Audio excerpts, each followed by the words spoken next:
भारत और अमेरिका के बीच में साल 2025 से टैरिफ को लेकर एक विवाद रहा। विवाद की कहानी वैसे अचानक से शुरू तब हुई थी जब ऑपरेशन सिंदूर हो रहा था और ट्रंप ने सीधे भारत से कहा था कि पाकिस्तान के साथ युद्ध को विराम लगा दीजिए, वरना टैरिफ का भुगतना पड़ेगा, आपको टैरिफ एक्स्ट्रा देनी पड़ेगी। विवाद यहीं थमा नहीं था। 25% टैरिफ भारत पर लगा हुआ ही था कि 25% और भी एक्स्ट्रा टैरिफ जोड़ दिया गया, तो कुल मिलाकर टैरिफ हो गया था 50%। अमेरिका ने तो दबाव बनाने के लिए भारतीय सामानों पर 50% टैरिफ लगा दिया, लेकिन इस बीच में भारत दुनिया के बाकी देशों के साथ बातचीत करता रहा। टैरिफ को लेकर इधर बात भी होती रही, ट्रंप बयानबाजी भी करते रहे और भारत के प्रधानमंत्री नरेंद्र मोदी पर आरोप भी लगाते रहे। भारत को रूस से तेल नहीं खरीदना चाहिए, ऐसे भी दबाव बनाया जाता रहा। इसी को लेकर राहुल गांधी ने बयान दिया है। पहले राहुल गांधी का ये बयान सुनिए। जो ट्रेड डील 4 महीने से रुकी हुई थी, 4 महीने से कुछ बदला नहीं, किसी न किसी कारण जो मैं जानता हूं नरेंद्र मोदी जानते हैं। नरेंद्र मोदी जी ने कल शाम उस डील को साइन कर दिया। नरेंद्र मोदी जी पर प्रेशर है, भयंकर प्रेशर है, और नरेंद्र मोदी जी का जो इमेज का गुब्बारा है, जो हजारों करोड़ रुपए लेकर बनाया गया था, वो फूट सकता है। इशू ये नारावाने की स्टेटमेंट नहीं है,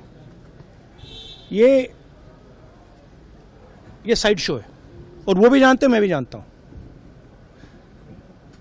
मेन बात यह है कि हमारे प्रधानमंत्री को कॉम्प्रोमाइज कर दिया गया है। 2024 में अमेरिका द्वारा लगाए गए भारतीय वस्तुओं पर टैरिफ दर औसतन 2.4% के करीब था, जो कि 25 में यही बढ़कर 50% हो गया। कुछ चीजों को अगर छोड़ दें, जैसे एल्यूमिनियम पर सेक्शन 232 शुल्क लागू था, तो रेसिप्रोकल टैरिफ 25% था और इसे अब घटाकर 18% कर दिया गया है। Section 232 national security trade tariff जो है उसको छोड़ दें तो मतलब भारत से अमेरिका जाने वाले जो निर्यात जो सामान होंगे 10% अतिरिक्त टैरिफ यानी अभी 25% या इससे ज्यादा की मार अभी भी झेलनी पड़ेगी। सेक्शन 232 स्टील एल्यूमिनियम जैसे कॉपर भी है इसमें, इस पर अतिरिक्त 50% तक का उच्च टैरिफ जारी रहेगा। इसके अलावा रत्न, आभूषण, कपड़ा, फार्मास्यूटिकल, इलेक्ट्रिकल, इन सारे क्षेत्र में 18% टैरिफ मिलने की उम्मीद है। लेकिन 2025 में यह टैरिफ था 50% पर, 2026 में होता है 18%। और अब ध्यान ये दीजिए कि सेक्शन 232 को छोड़कर ये टैरिफ लगाए गए, तो मोटे तौर से अगर आप देखेंगे तो 2024 तक 2.4% टैरिफ एवरेज था।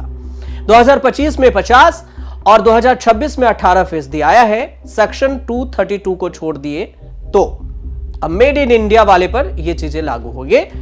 असल में भारत को कितना % टैरिफ देना होगा? भारतीय सामानों पर अमेरिकी टैरिफ में 7% की राहत मिली है, और ऐसे में कहा जाने लगा है कि अमेरिका अब भारत पर 50 माइनस कर दे, 50 में से 7 तो 43%, 43 लगेगा या फिर 18। तो कैलकुलेशन से समझते हैं कि क्या कितना होगा। 18% हो गए, लेकिन किस हिसाब से?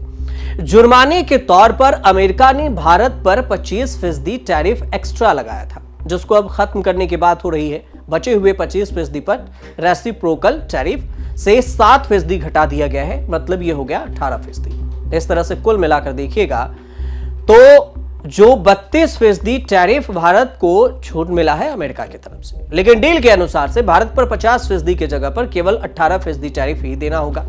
भारत पर लगने वाला जो फाइन के तौर पर 25% टैरिफ था वो बिल्कुल खत्म होने की बात हो रही है।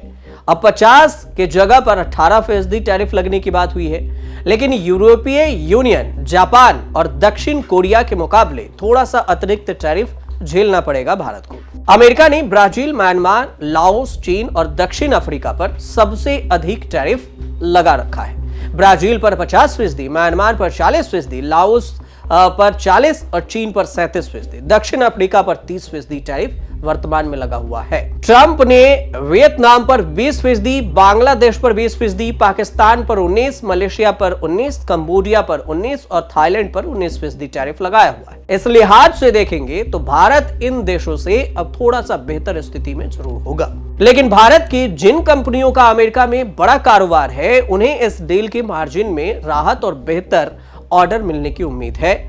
टैरिफ में कटौती टेक्सटाइल में होगा, कपड़े में होगा, इसके अलावा sea foods, auto parts, engineering सामान, केमिकल, रत्न आभूषण, कंज्यूमर एक्सपोर्ट्स सहित कई सेक्टर्स को इस डील से बड़ा फायदा होने की उम्मीद है।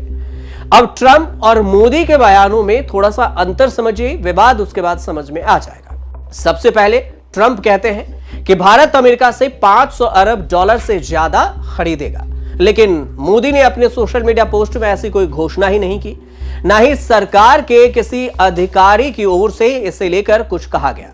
वास्तविक पर जाए तो भारत ने पिछले साल अमेरिका से केवल 41.5 अरब डॉलर का ही सामान खरीदा और इसलिए इसका 500 अरब डॉलर तक पहुंचना संभव नहीं है, क्योंकि ट्रंप केवल कमोडिटी व्यापार की बात कर रहे हैं। और यही नहीं, अमेरिका के विदेश मंत्रालय के सलाहकार रहे इवान ए फेइज़ेबोम ने एक्स पर कहा, इस पर खुद ही संदेह जताया है। लिखा है कि भारत भविष्य में शायद ही 500 अरब डॉलर का अमेरिकी सामान खरीद पाएगा।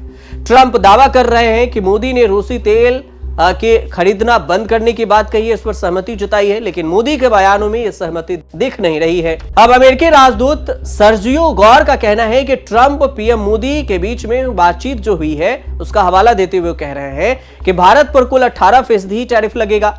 हालांकि उन्होंने साफ किया है कि पेपर वर्क और टेक्निकलिटी की वजह से इसमें कुछ समय जरूर लगेगा। इसके अलावा भारत रूस के प्रति रुख जैसा रखेगा उस पर निर्भर करेगा। अंत में भारत पर यूएस जो टैरिफ है वो फाइनल 18% ही रखा जाएगा। वहीं पर हाल ही में वेनेजुएला के तेल सेक्टर पर अपनी कंट्रोल लेने वाले ट्रंप का कहना है कि हमारे बीच में टैरिफ के अलावा एनर्जी, भू राजनीति, वैश्विक सुरक्षा समेत कई मुद्दों पर बातचीत हुई। दोनों देशों के बीच में समझौता पर ट्रिगर पॉइंट रसिया से तेल खरीदना है। इस बीच में कहा कि भारत रूस से तेल की खरीद कम करेगा, जबकि इसके पहले अमेरिका और संभवतः वेनेजुएला से अधिक तेल गैस खरीदेगा। तो ये जो पूरे विवाद है कि रूस से भारत तेल खरीदेगा या नहीं, अमेरिका कह रहा है कि हमारे संधि में बातचीत हुई है, भारत अब तक बयान नहीं दिया। जो सूत्रों से खबर आ रही है उसमें यह भी कहा जा रहा है कि ट्रेड डील में इस बात पर सहमति नहीं बनी है भारत की तरफ से कि रूस से तेल भारत खरीदेगा या वेनेजुएला से। भारत की तरफ से कहा जा रहा है कि तेल खरीदना हमारी जिम्मेदारी है और हम किस देश से खरीदेंगे यह हम पर डिपेंड करता है, यह हमें अमेरिका नहीं बताएगा। कृषि उत्पाद को लेकर भी कहा गया है भारत की तरफ से कि अमेरिका और भारत के बीच में कृषि उत्पाद को लेकर कोई भी डील नहीं हुई है। तो डील जिस बात को लेकर हुई है उसमें रेसिप्रोकल जो टैरिफ है उसे कम करने की बात हुई है और इसी को मिलाकर 18% किया गया है। लेकिन फिर भी 2024 के मुकाबले रेसिप्रोकल टैरिफ अगर 18% भी होता है तब भी ज्यादा है और इसी को लेकर विपक्ष हंगामा कर रहा है, संसद में आवाज उठाए जा रहे हैं, राहुल गांधी सवाल पूछ रहे हैं। ये पूरे विवाद की कहानी थी टैरिफ को लेकर कि 18% होने से भी भारत को फायदा या नुकसान।